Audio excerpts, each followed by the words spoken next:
To be completely honest, the way I see it is I always find I feel that I look more as though I am dating within my race if I were to date someone who was biracial, as opposed to someone who is black. Especially when it comes to a dark skinned black man versus a biracial, especially a browner skinned biracial um, man.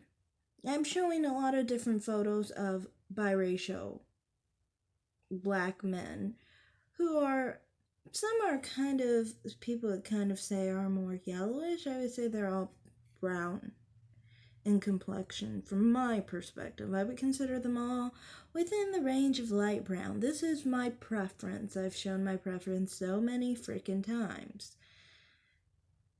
And you can see my preference is exactly my color. And it's actually my phenotype too in many cases. So to me, it's just like, that's where my confusion kind of comes in. Like many of the time I would be in divested spaces and full swirling spaces, and they'll say they will date biracial men as long as the mother is black, but they will date biracial men.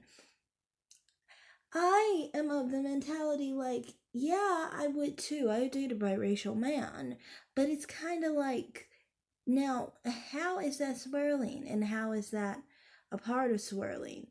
From their perspective, I think maybe they are of the darker hue. And so when they're of the darker hue compared to someone who is even a lighter brown biracial or a very light skinned biracial, even, they might seem like there's more of a color difference, so then it could still be interracial. From my perspective, it's like they're more similar to me than someone who is dark skinned. It's just what it is. And there are black people who are obviously of my phenotype. I'm a black person with my phenotype. But I'm just saying that that's why, for me, when we say between swirling and rainbow swirling, it's like, yeah, but like many people who say they are full on swirlers will have the same preference I do. The only difference is I specifically just happen to be a bit lighter than them. I'm not even light skinned, as you can see. I'm light brown. But I just tend to be a little bit lighter than them. So then it's like there's an overlap here.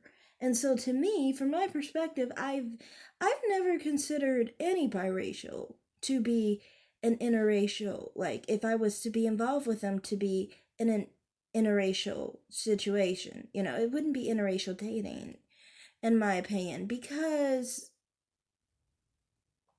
they they're a part of my race too. From my perspective, I grew up with very white passing black family members.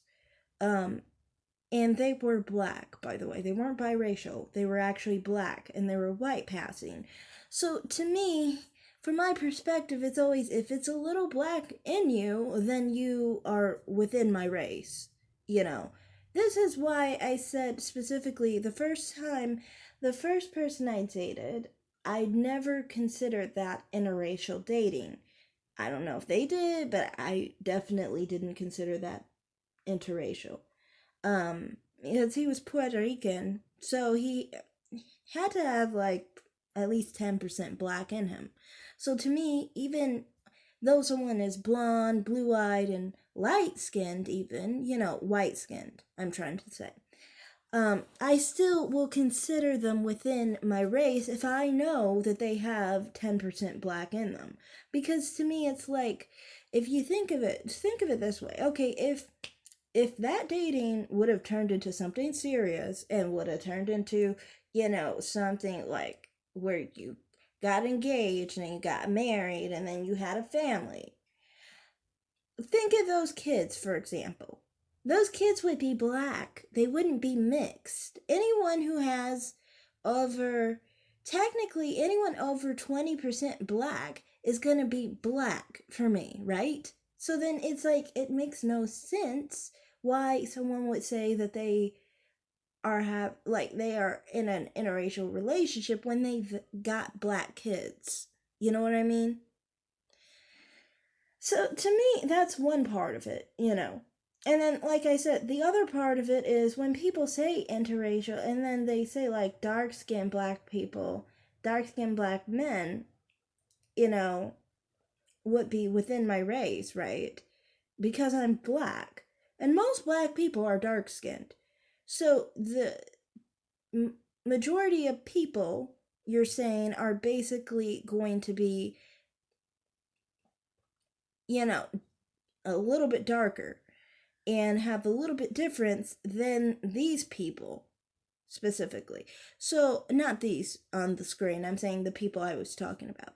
So, to me, it's like, from my perspective, it's like, how can I specifically be expected to see biracial people if I'm in a relationship with a biracial person that it's interracial? When literally, one, if I was to be with people like that were, you know, around my color, most likely I would have a child that looked more similar to me and have my color. More than being with a dark skinned man, for that matter. You know what I mean? So, to me, it's like, how am I supposed to see that as interracial? It's not. I mean, like, if I asked anyone in my family, they would just laugh in my face, like, what the fuck? They would be so confused, you know. Because in my family, like I said, it's as white can be, and it's as black can be. You know, that's how the black race is. You know, color is not really even very much an important part to being black. More so, any identifiable feature that you might have being black, whether that's hair, nose, cheekbones, lips, and so forth.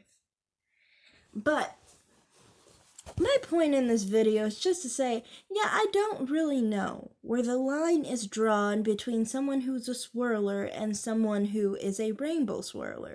And he brought up some good points, saying that, you know, you should be obviously a different racial background than the person, a big racial background difference. So to me, I always think a biracial never has a big difference between a black person because they both have black in them. No matter what color, by the way. For me, in my perspective, obviously, I know a lot of people think if you're lighter skinned, you have to have white in you. I wouldn't say per se I have white in me like that.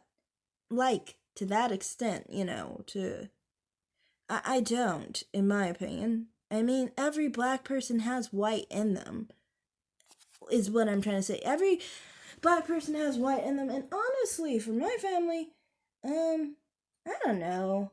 I'm not that big on European, more big on North Africa, and then there's a bit of both and whatever. You know, there's Middle Eastern and there's European and so forth. But either way, none of it's significant. You know, it's not significant like biracials, for example. And I wouldn't say, you know, I wouldn't say I was more similar to biracials than black people. I'm obviously more similar to black people. But, you know, I don't know. It's just like, for me, I think more so, you know, this goes back to what I was talking about in the last video with black skin is amazing, on how, you know, black people range in themselves. So many black people will fall in the range of biracials, especially the darker biracials, because the darker biracials don't really look like biracials from my perspective. They look more like someone who is between 50 and 75% black, a black person. So, you know, I don't know. To me, I just think that, you know, with the whole thing about swirler versus rainbow swirlers, it's hard to tell where do you draw the line, basically, because one side you're basically saying that you can be attracted to biracials and still be fully much a swirler because they're not black from those people's perspectives. But then from the other perspective, it's like, well, wouldn't there be enough of a physical difference between these two people for it to look at least somewhat interracial? But if you look less interracial with someone who is mixed than someone that is a dark skinned black person, then how is that interracial? To me, both situations would not be interracial. Obviously, with a dark skinned black person, it's not interracial. And obviously, with a person who is a darker or just a biracial person in general, honestly, even biracials who are lighter skinned, in my opinion, to me, none of that would be considered interracial. And that's why I basically see myself as a rainbow swirler because I will, to me, the rainbow includes people who are mixed with black.